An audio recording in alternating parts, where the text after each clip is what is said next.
Well, I'm starting my morning off with a sink full of chickens that were butchered like about 3 weeks ago and have been in the freezer, a counter full of clean jars, a big bowl, and a sharp knife.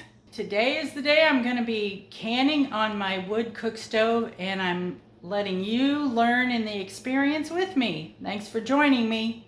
Well, I've got the stove going. I don't have it burning real hot right now. I kind of have a smoldering, smoky fire in there. When I'm ready to put my canner up there, I can get it hot pretty quick. Now, yesterday I did a trial run, my first ever canning on my cook stove, and it went pretty good. Everything's sealed up. I thought about taking you along the very first trip that I made doing my canning on the wood cook stove, but that's always kind of a dangerous thing, so I wanted to give it a try first so that I could be a little more experienced, albeit only slightly, to share with you. So what are you up to today, old guy? Well, right now I'm going to try to go split some wood. You realize that it's showering? No. Well, maybe you need to look out the window before you make your decision of what you're going to do, because it's raining. If it is, I'll be working on the doors in the greenhouses. Okay, still don't have those doors all fixed up, huh? Yeah. Right near there. Okay, well, tell everybody hi and bye. Okay, bye.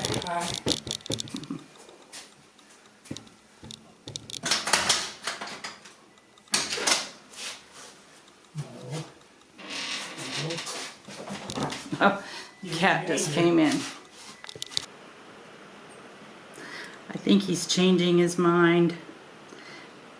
His lawnmower's wet. Nope, he's gonna get on. Oh, yippee.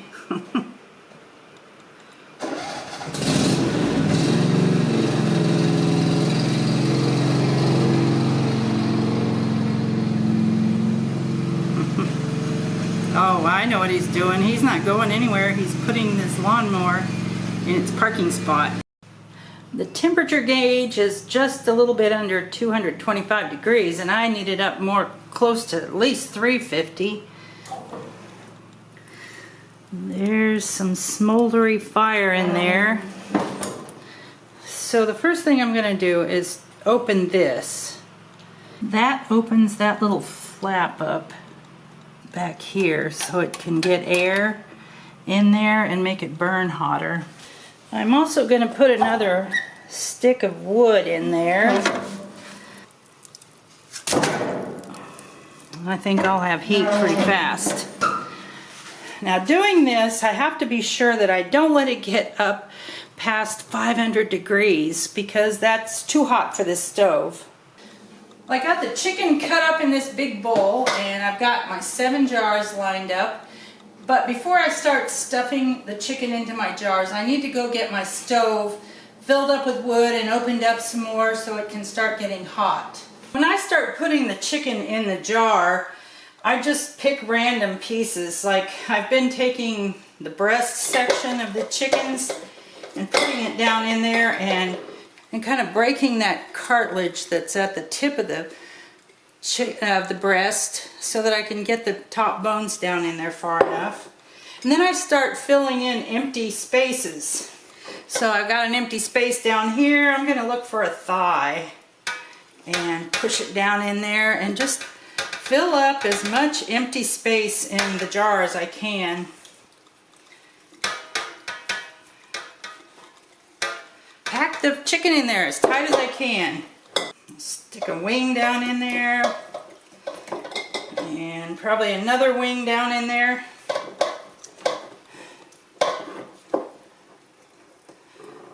It doesn't matter what kind of order they're in or anything, just as long as the space is filled up. And it doesn't have to be all filled up either, but I just may have fewer jars. Here's a neck that I'm going to put in. And I think I'll put 2 necks in this one. Just whatever fits. and there I'm good. So set that aside and I'm going to keep going. Well, I feel like I got my jars as full as I can get them, but before I put the lids on, I need to go check my stove to see what it's doing. Well, it's heating up. It's about 320. I want it to be around 350, maybe slightly above. Let's look inside. Yeah, I've got a good fire. I'm gonna put another stick in there and turn that dial down so it's not letting as much air in. So I've closed that little flap down to like between 2 and 3. I think it'll keep getting hotter, but it won't go up to 500 without me paying attention to it. Well, now I'm gonna put a teaspoon of canning salt in the top of each jar. You don't have to do this, but it's a common practice. Next thing I'll do is carefully wipe off the top of every jar. If they're especially messy, then I'll do it twice. These don't seem to be too bad. Next, I'll put a lid on each one. And a ring on each lid. Well, I'm putting my canner on top of my stove in the hottest spot, I think. And I'm making sure it has 2 inches of water in the bottom of it. Well, one thing I'm not really liking about this situation is I have to carry these jars out here. It's not a deal breaker by any means, but it sure was a lot easier to put them over on my range instead of having to bring them out here. My 7 jars are in there. Now I just have to put the lid on, get it all tightened down, and let it heat up until steam starts coming out this spout right here. And after it starts coming out there really well, I need to let it do that for 10 minutes. Here's where the tricky part comes in. I've got a really hot fire going on there. We're up to 350, so I have to pay close attention. I'm checking to see if there's any steam coming out of there yet, and I can't feel any, so that means it hasn't gotten hot enough in there to boil. A few minutes later, I'm up over 375, so I guess I better kick this down again and hope I can choose exactly how much to kick it down. After it's burning good, I think it'll keep the temperature. At least that was my experience yesterday, but as I'm even standing here, it's getting a little hotter. Checking this one more time, still no steam coming out. Oh, I can feel a little bit. So it is starting to steam, but I'm gonna let that build up a pretty good steam. And it's starting to look pretty wintry outside. Well, it just keeps dropping some temperature. So what I'm gonna do is turn this dial a little bit, and that opens up a draft, I guess you call it. I don't know the right word of all of the parts. And then that fire ought to be doing what it's supposed to be doing. And it looks like I'm about to lose my handle. It's coming unscrewed. I'm turning that up more too. Maybe it's not for very long, but just to get that temperature on up and to get this steam coming out a little harder. It's starting to spit some moisture out of there, so I'm going to start counting my 10 minutes that the steam can come out of the little vent. It's actively spouting out of there right now. And it's getting hotter over here, so that makes me think I better kick this stuff back down a little bit. Back and forth, back and forth. As time goes by, this will get easier for me to know where to put the dials and what to expect the heat to do. It's a learning process now, and I'm fully able and willing to learn what it takes. And it's really getting hot right now. Well, 10 minutes is up and it's bubbling pretty hard in there. I can see it's already built up a little bit of pressure in there, so that means it's venting quite hard. So I need to put my weight on, so I have to find the 10-pound slot and stick it on. Now we're going to wait for that pressure to really build up in there and get up to 10 pounds. We've reached 10 pounds and the jiggler has started jiggling. So now it's my job to get it to a place on the surface of the stove where it jiggles every 15 seconds or so. Since the firebox is right here, what I'm going to do is shift it over away from the firebox, and we'll see what happens, whether it's slowing down, and it stopped. And now I need to see if it'll have enough pressure in there to jiggle every once in a while to tell me, or if I can watch the dial without it jiggling. I feel pretty good about it. It doesn't have to jiggle to have enough pressure in there, but the jiggling is a signal for me that there is enough pressure.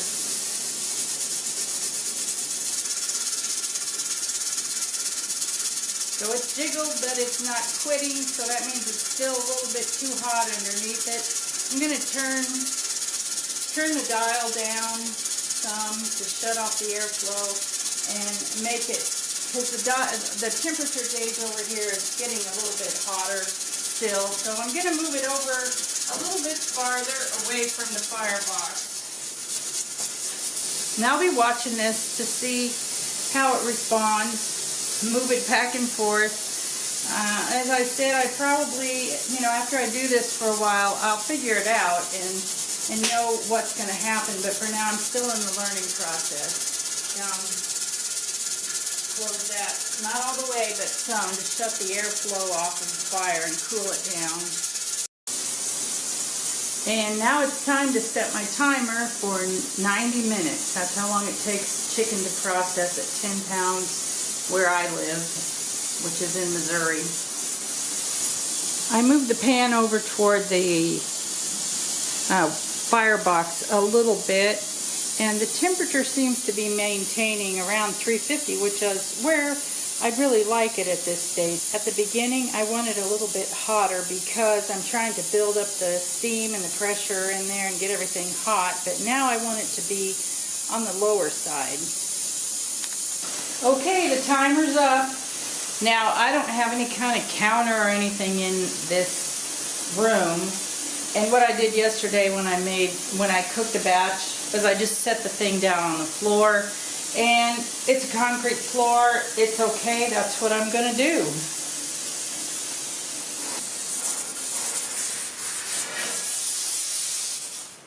I can still hear it boiling hot in there. But it's going to cool down and the pressure's going to drop, and then we'll open it up and see how everything did. Well, it's the next morning, and I let the canner cool off down on the floor all night. And then this morning I set it up here so that I can open it without having to get down on the floor. And so we're going to open it up and see how it did overnight. Take that weight off, and there is always a negative pressure in here if you let it cool down all the way, and so because it's kind of a vacuum, and I am convinced that it helps the lids to seal down better. You'll have more success if you can let your canner cool down on its own. Now that's not always possible because a lot of times we have things we need to put back in there. Okay, here we go. I can see right off all of the lids are sunk in. We'll tap them all and they all sound like they sealed. Everything's good. We got a little bit of greasiness in here, so that means some of the fat's boiled out. So I'll have to wash all these jars, and then we'll put them in storage.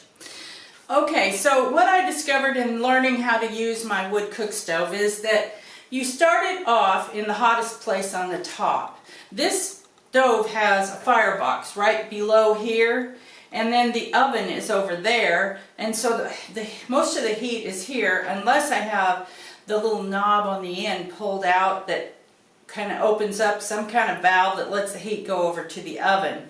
And then it would distribute it a little more on the whole top. So I start out on the hot side. As it started jiggling and building up the pressure, then I have to move it farther away from the hot spot until it starts meeting the need that I have, where the pressure is up, and you can judge that by having it jiggle every 15 seconds is what's recommended. But just as long as you can know that the pressure is up in there, I don't really see any reason for it to have to jiggle. I mean, it's not like jiggling is required. It's just that that's a good level to have your heat at, where it's able to jiggle every 15 seconds. Now if it's sitting there jiggle, jiggle, jiggle, jiggle, on this kind of situation, if it's not jiggling too hard, it's not going to hurt anything, because I am not using my electricity to do it. I'm going to have the same amount of heat in the stove no matter what, and so it's okay if it just continually jiggles. The only thing that I think you need to be careful about with that is that you've put enough water in here that it doesn't go dry. I mean, that would be pretty bad if you used up all your water, because every time that jiggles, some amount of steam goes out.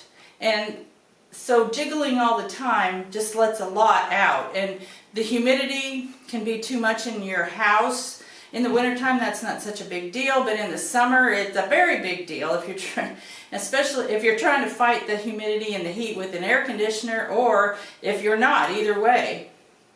So I'm going to keep working with my canner on my wood cook stove. I'm really happy with it. All it took me was like 4 logs to cook this canner. And another thing I like about the wood cook stove is this big top. I can put at least, I mean, I have 2 canners like this. The other one is big and tall like that. So I can put as many canners on here as I could fit and put into positions that could still operate correctly because of the weight. Now in my house, I have to can on a glass top stove, and I can only put 1 canner on at a time, and then I have to be very careful. That's it. Until next time. Bye.